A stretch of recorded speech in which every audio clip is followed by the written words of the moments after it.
स्वागत है दोस्तों आपका अपने YouTube चैनल पर। आज हम लोग जीएस के कुछ प्रश्नों को देखेंगे। ये प्रश्न सभी परीक्षाओं, खासकर अभी होने वाले सक्षमता परीक्षा के लिए काफी इम्पोर्टेंट हैं। सक्षमता परीक्षा में ऐसे ही प्रश्न पूछे जाते हैं जो हमारे परिवेश से मिलते जुलते होते हैं, लेकिन ये परीक्षा हॉल में यदि ये प्रश्न हमारे सामने प्रस्तुत हो जाए या हमें दे दिए जाते हैं तो इसमें हम गलती कर जाते हैं। तो इसके लिए यदि हम पहले से तैयारी करके जाएं, एक बार इन प्रश्नों को देख लें, तो फिर परीक्षा हॉल में गलती नहीं होती है। तो चलिए दोस्तों शुरू करते हैं। हमारा पहला प्रश्न है, हमारे राष्ट्रपिता कौन हैं? तो इसका सही उत्तर होगा महात्मा गांधी। भारत के प्रथम राष्ट्रपति कौन थे? भारत के प्रथम राष्ट्रपति डॉक्टर राजेंद्र प्रसाद थे। अगला प्रश्न है, भारतीय संविधान के जनक के रूप में किसे जाना जाता है? तो भारतीय संविधान के जनक के रूप में डॉक्टर BR अम्बेडकर को जाना जाता है। अगला प्रश्न है, हमारे शरीर में सबसे स्पर्शनीय अंग कौन सा है? तो इस प्रश्न का सही जवाब होगा त्वचा। त्वचा हमारे शरीर का सबसे स्पर्शनीय अंग है, सबसे ज्यादा छुआ जाने वाला अंग त्वचा है। अगला प्रश्न है, गिद्धा किसकी लोक चाल है? तो इस प्रश्न का सही जवाब होगा पंजाब। अगला प्रश्न है, प्राइम सर्विस ऑफ इंडिया की शुरुआत करने वाले कौन थे? प्राइम सर्विस ऑफ इंडिया की शुरुआत करने वाले जवाहरलाल नेहरू, जो भारत के प्रथम प्रधानमंत्री थे।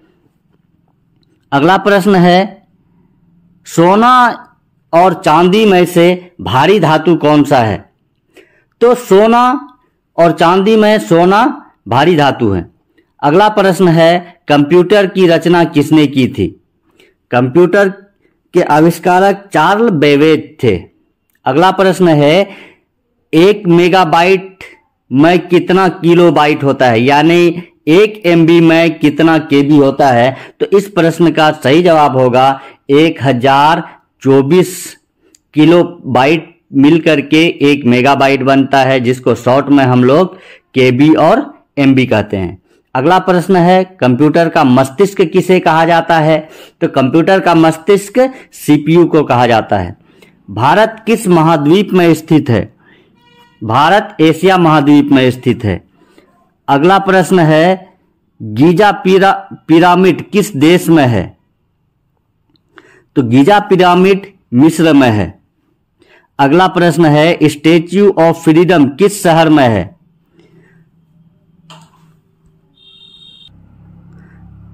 अगला प्रश्न है, भारत के पास कितने क्रिकेट वर्ल्ड कप हैं? भारत के पास 3 क्रिकेट विश्व कप हैं। भारत ने अब तक 3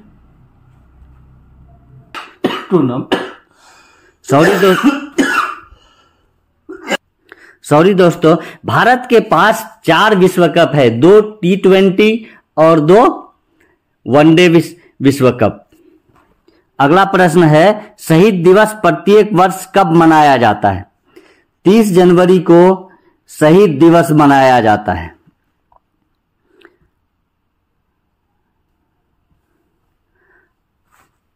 अगला प्रश्न है, पृथ्वी पर सबसे लंबी जलधारा कौन सी है? पृथ्वी पर सबसे लंबी जलधारा नील नदी की जलधारा जो है, ये सबसे लंबी जलधारा है। अगला प्रश्न है, हमारे सूर्य आधारित प्रणाली में सबसे पहले 3 ग्रहों का शीर्षक बताएं।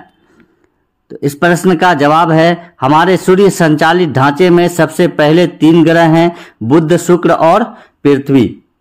यानी पृथ्वी सूर्य से निकटतम जो 3 ग्रह हैं वह है बुध, उसके बाद शुक्र, फिर पृथ्वी। अगला प्रश्न है, गुजरात में गिर नेशनल स्टॉप किसके लिए लोकप्रिय है? तो गुजरात का गिर नेशनल पार्क ये सिंह के लिए प्रसिद्ध है। अगला प्रश्न है, किस जीव की पीठ पर उभार होता है? तो ऊंट के पीठ पर उभार पाया जाता है, जिसमें ये वसा को जमा करके रखता है और जब इसे खाने का अभाव हो जाता है तो फिर उसी वसा का उपयोग ये खाने में करता है। अगला प्रश्न है 3 जड़ वाली सब्जियों का शीर्षक बताएं। चुकंदर, गाजर और मूली जड़ वाली सब्जियां हैं। ये चुकंदर, गाजर और मूली जड़ का विकसित रूप होता है। प्रश्न पूछ दिया जाता है कि मूली किसका विकसित रूप है या गाजर किसका विकसित रूप है, चुकंदर किसका विकसित रूप है। इस तरह से प्रश्न पूछे जाते हैं। अभी बीपीएससी प्रधान शिक्षक का जो परीक्षा हुआ था उसमें पूछा गया था प्रश्न, मूली किसका विकसित रूप है। तो याद रखेंगे, मूली, गाजर और चुकंदर जड़ का विकसित रूप है। अगला प्रश्न है उस खेल का नाम बताएं जो बल्ले, गेंद और विकेट से खेला जाता है। तो इस प्रश्न का सही जवाब होगा क्रिकेट। हम लोग जानते हैं क्रिकेट में बल्ला, गेंद और विकेट से खेला जाता है। अगला प्रश्न है भारत का सबसे छोटा राज्य कौन सा है। क्षेत्रफल की दृष्टि से भारत का सबसे छोटा राज्य गोवा है, जबकि जनसंख्या की दृष्टि से सबसे छोटा राज्य सिक्किम है। अगला प्रश्न है मिट्टी पर सबसे तेज दौड़ने वाला प्राणी है, यानी स्थल में सबसे ज्यादा तेज दौड़ने वाला प्राणी चीता है दोस्तों। अगला प्रश्न है रेगिस्तान के परिवहनकर्ता के रूप में उल्लेखित प्राणी कौन सा है। तो ऊंट को रेगिस्तान का जहाज भी कहा जाता है और रेगिस्तान में परिवहन का सबसे महत्वपूर्ण साधन ऊंट ही होता है। अगला प्रश्न है कौन सा पौधा रेगिस्तान में विकसित होता है। तो कैक्टस, ये रेगिस्तान में उगने वाला सबसे महत्वपूर्ण पौधा है। अगला प्रश्न है भारत का सबसे ऊंचा बांध कौन सा है। तो टेहरी बांध भारत का सबसे ऊंचा बांध है। अगला प्रश्न है किसी आकृति के चारों ओर अलग करने वाला जोड़ कहलाता है। तो इसे परिधि कहा जाता है। किसी आकृति के चारों ओर अलग करने वाला जोड़ परिधि कहलाता है। अगला प्रश्न है 8 भुजाओं वाली आकृति कहलाती है। 8 भुजाओं वाली आकृति को अष्टकोण कहा जाता है। अगला प्रश्न है कौन सा रंग शांति का प्रतीक है। इस सफेद रंग शांति का प्रतीक है, जबकि हरा रंग खुशहाली का प्रतीक है और केसरिया रंग बलिदान का प्रतीक है। अगला प्रश्न है भारत का राष्ट्रीय वृक्ष है। बरगद का पेड़ भारत का राष्ट्रीय वृक्ष है। अगला प्रश्न है कौन सा फूल सफेद रंग का होता है। तो चमेली का फूल सफेद रंग का होता है। अगला प्रश्न है आगरा किस नदी के तट पर बसा है। तो आगरा यमुना नदी के तट पर बसा है। इसमें इससे संबंधित एक प्रश्न और बन सकता है कि ताजमहल किस नदी के किनारे बना है या किस नदी के किनारे अवस्थित है।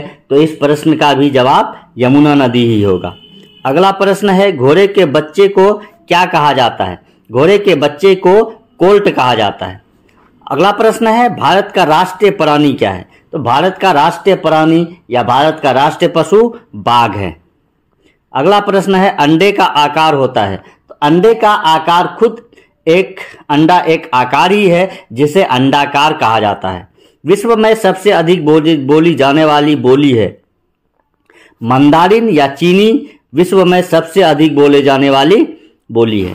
अगला प्रश्न है किस खौफनाक रेंगने वाले जीव के पंख रंग बिरंगे होते हैं। इस प्रश्न का सही जवाब है तितली। अगला प्रश्न है रोमियो और जूलियट की रचना किसने की थी। रोमियो और जूलियट ये प्रेम से संबंधित एक उपन्यास है जिसकी रचना विलियम शेक्सपियर ने की थी। अगला प्रश्न है शेर की चीख कहलाती है। तो शेर की चीख दहाड़ कहलाती है। अगला प्रश्न है किसी सरीसृप का नाम बताएं। तो सांप एक सरीसृप है।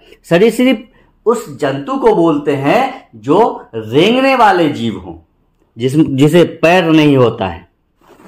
अगला प्रश्न है मोतियाबिंद किसकी बीमारी है। तो मोतियाबिंद आंख की बीमारी है जो विटामिन ए की कमी से होता है। अगला प्रश्न है शक्ति के राष्ट्रीय गीत जन गण मन की रचना किसने की थी। तो ये हमारा राष्ट्रीय गीत भी है, राष्ट्रीय गान है, सॉरी हमारा राष्ट्रीय गान है जिसकी रचना रविंद्रनाथ टैगोर ने की थी। एक प्रश्न ये भी इससे बनता है कि हमारे राष्ट्रीय गान जो लिया गया है ये किस बुक से लिया गया है या किस उपन्यास से लिया गया है, तो ये गीतांजलि से लिया गया है। उसी गीतांजलि से, जिस गीतांजलि के लिए रविंद्रनाथ टैगोर को नोबेल पुरस्कार दिया गया था।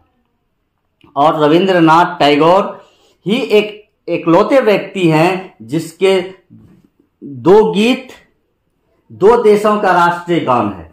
एक हमारा जनगण मन, ये हमारे भारत का राष्ट्रीय गान है, जबकि अमार सोनार बांग्ला ये बांग्लादेश का राष्ट्रीय गान है।